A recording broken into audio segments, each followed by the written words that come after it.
Ay, magandang araw po sa inyo. Nako, tuloy ang giyera sa pagitan po ni Senator Nancy Binay at Senator Alan Peter Cayetano.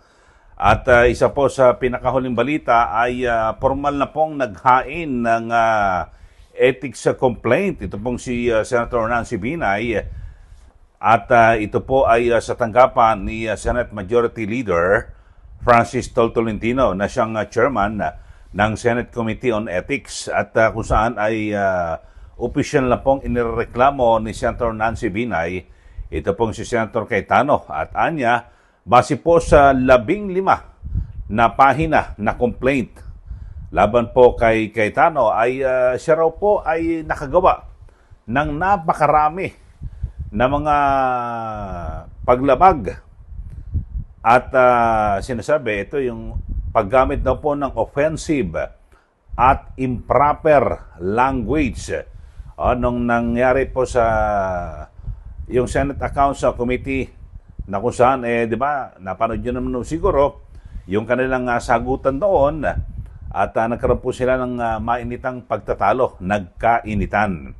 So, ngayong araw na ito, mga kababayan, ay formal lang ako na inihain ang ethics complaint at yun po, ay inaasahan na sana raw po ay maparusahan ito pong si Senator Cayetano.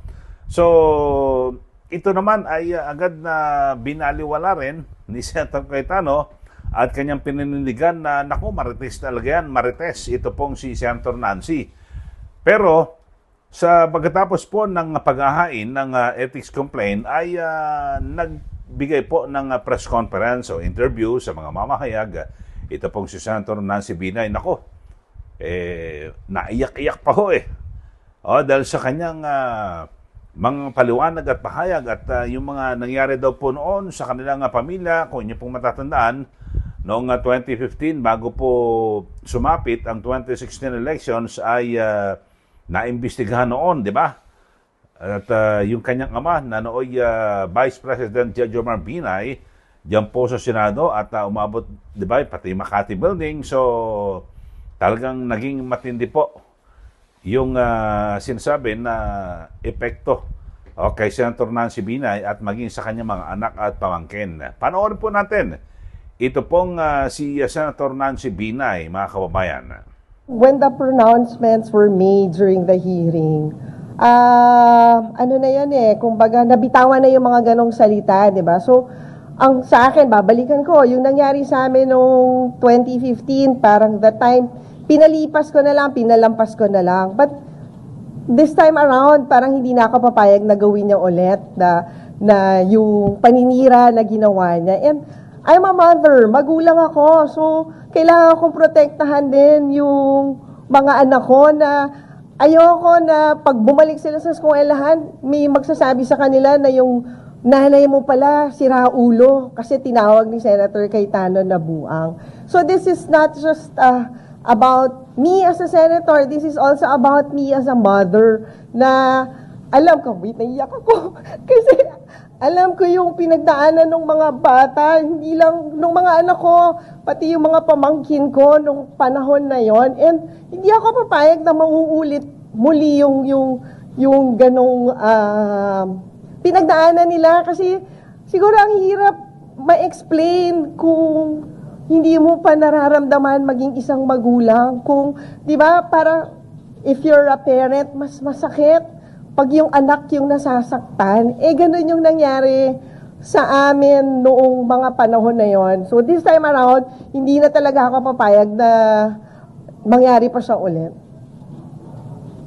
Yan po ang pahayag ni Senator Nancy at kanyang kinikwento nga ho, mga kababayan, talagang matindi raw po yung naging epekto sa kanila, sa kanyang mga anak at mga pamangkin nung nangyaring ginawang investigasyon ng Senado na kung saan isa po si Senator Alan Peter Cayetano sa nanguna sa investigasyon laban po sa kanyang ama na nooy Vice Presidente. At ayon po kay Senator Nancy, hindi na yan mauulit. At hindi niya raw papayagan. Kaya't ngayon ay agad siyang pumalag, kinasuhan na po sa Ethics Committee ng Senado, ito pong si Senator Alan Peter Cayetano. So umaasa siya na magiging patas daw ito pong si Senator Francis Tolentino. Ito naman ang buwelta ni Senator Alan Peter Cayetano. Nako, yung mga ethics complaint na yan, wala mangyayari dyan. Alam naman ni Senator Nancy. Pwede rin daw siya maghain ng ng ethics complaint dito po kay Senator Nancy dahil sa nanggugulo raw po ito sa isinagawa niyang pagdinig, hindi naman siya miyembro ng komite. Di ba? So, hindi rin daw siya po sumunod sa patakaran sa mga ginagawang pagdinig sa Senado. Eto, panoorin at pakinggan po natin yung pahayag naman, buwelta ni Senator Alan Peter Cayetano dito po sa ethics complaint ni Senator Nancy Binay. So, eyes on the ball tayong lahat. Ang ginagawa ni Senator Nancy from the start, nililito tayong lahat Alam niya naman walang mangyayari dyan sa ethics case Pwede ko rin siyang filean ng ethics case dahil unethical din yung mga pinanggagawa niya. Hindi ka pwedeng biglang hindi ka member, bigla kang manggugulo doon. Nagsasalita pa chairman, gusto mong mauna ka, pinagbigyan ka na, tapos magwo-walk out ka in that manner. Even si Senator Miriam, hindi ganun mag-walk out. 'Di ba? Meron siyang pasubali sa chairman o whatever. Pero anong mangyayari kung kakasuhan ko rin siya sa ethics, 'di ba? Although that's always an option, papasok ako doon sa ginugulo lang niya. Balik tayo sa issue. Bakit 663 million sa landscaping alone? 'Di ba? Bakit mahigit 2 billion sa broadcast at saka sa IT at security? So, wala pa kaming tinuturo dito. So, hindi ko talaga alam bakit ganyan siya mag-react, no? So, if she wants a mahinahon na usapan, so Senator Nancy, you're welcome sa next hearing. If you want time to speak, you want 30 minutes, you want 45 minutes, sabihin mo. Pero sumunod tayo sa rules and order. Pero yung guguluhin mo yung hearing, I won't take that sitting down. 'Di ba? I won't take that sitting down. Part of me regrets what happened. Part of me regrets na parang pareho tayong senador, hindi ba natin pwedeng ayusin 'to, 'di ba? Nakita nyo ba the next day, pati yung sinabi kong Senado to, hindi to palengke, pati yun ginawang issue.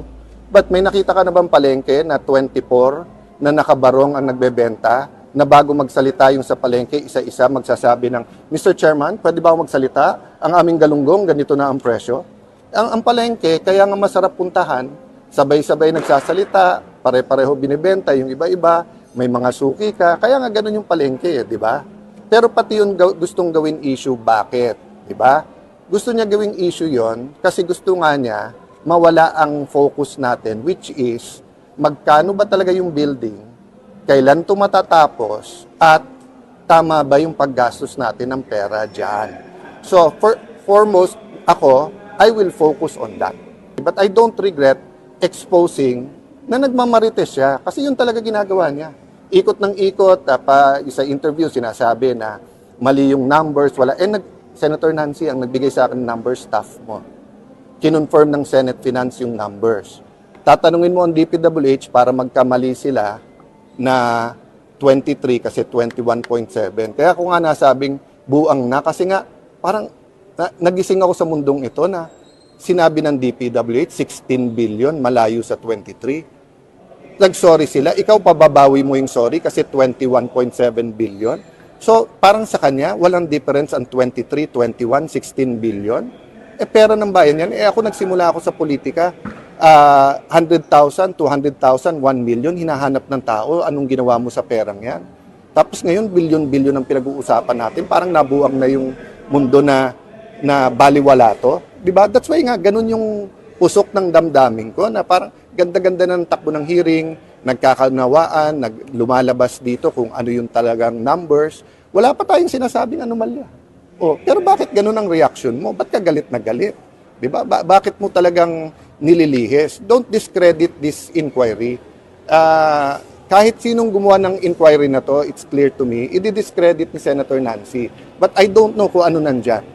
So wait for the next hearing. She's welcome. I'll give her time. But sumunod tayo pare-pareho sa tamang decorum. Pero dadating ka doon, patapos na hearing, magsisigaw ka doon, uunahan mo ko, makikipagdebate ka sa chair, tapos magwo-walk out ka, 'di ba? Guguluhin mo lang. Yun ang kanyang intensyon na ang maging news kami. Imbis na yung news, yung building. So, mag-file ka ng ethics ngayon, pero ang sagot ko pa rin sa iyo, eyes on the ball, Senator Nancy. Eto ba yung sinasabi ni President Erap? Hindi ko naiintindihan yun, yung joke na landscape victory. Baka ito na yun, kasi 663 million sa landscaping alone, landscape victory pala talaga to, kung natuloy to. Pero para kanino? Hindi to victory para sa tao. Diba? So, that's my reaction. O, yun po. At napakinggan nyo ang naging pahayag ni Senator Alan Peter Cayetano. Wag daw po tayo malilihis. Eyes on the ball.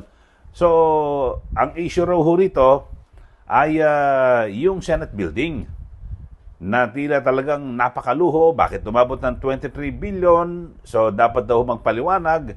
Ito pong Senator Binay. At yung sa landscape po, may 600 milyon. So, napakarami ho na mga issue ho rito. Dapat dun ho pagtuunan ng pansin. Kasi inililihis daw ho At sadyang inililihis ni Senator Nancy Binay yung usapin ang mga kababayan. At imbis na kasi ang gusto raw ho mangyari, yung maging balita, silang dalawa. So, malihis, mawala raw po yung issue sa Senate building. Kasi kung tutusin, talaga namang napakalaki ho, di ba? 23 billion pesos ang pondo dito po sa bagong gusali ng Senado. Napakamahal naman talaga, no, mga kababayan. Siguro dapat lang ipaliwanag din ho yan ni Senator Binay mismo at Quantas Kralas kasi pera po ng taong bayan yan, pinakamainam. Sa aking komentaryo ho rito, mga kababayan, talagang sa aking pagkakaalam, wala akong mangyayari sa ethics complaint na yan. Kayo ho ba?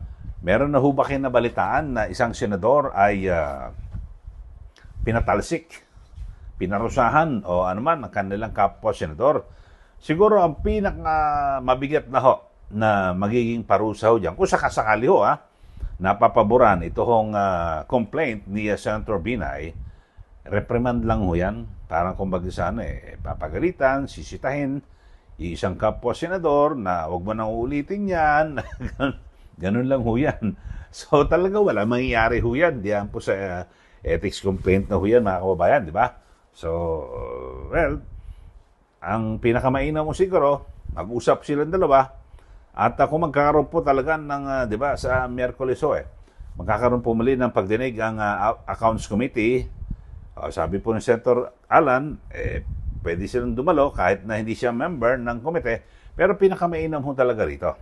Ipaliwanag lang ho sa taong bayan kung bakit umabot ng 23 billion o baka naman pwede pang maipababa ito habang hindi pa tapos at magkaroon ho ng pagbabago para makatipid ho tayo. Mapababa ho ang gagastusin, mga kababayan. At siguro, sila na ho mag-usap yan kung magkakapatawaran pa ho sila.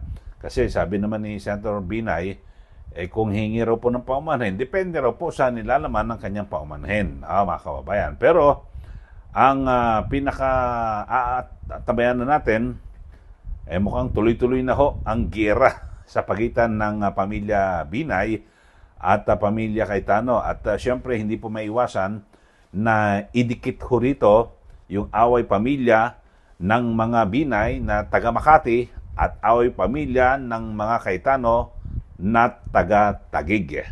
Kasi sa, 'di ba, sa pinakahuli nagdesisyon po ang Supreme Court na yung mga embos, diba, yung mga embo-embo diyan po sa Makati ay nakuha po ng Taguig. At meron nga may mga kumakalat ho ngayon na may Binay raw na patatakbuhin diyan po sa dating barangay, no, sa mga lugar, yung mga embos na yan, no, na kung saan ay tatakbo rin daw po na mayor diyan po sa Taguig. Ang isa po sa mga miyembro ng mga Binay, meron ngang mga marites na sinasabi, ito pong si Mayor Abby Binay, nakasalukuyang mayor ng Makati City dahil sa tapos na yung kanyang termino, naka-3 termino na, so tatakbo raw.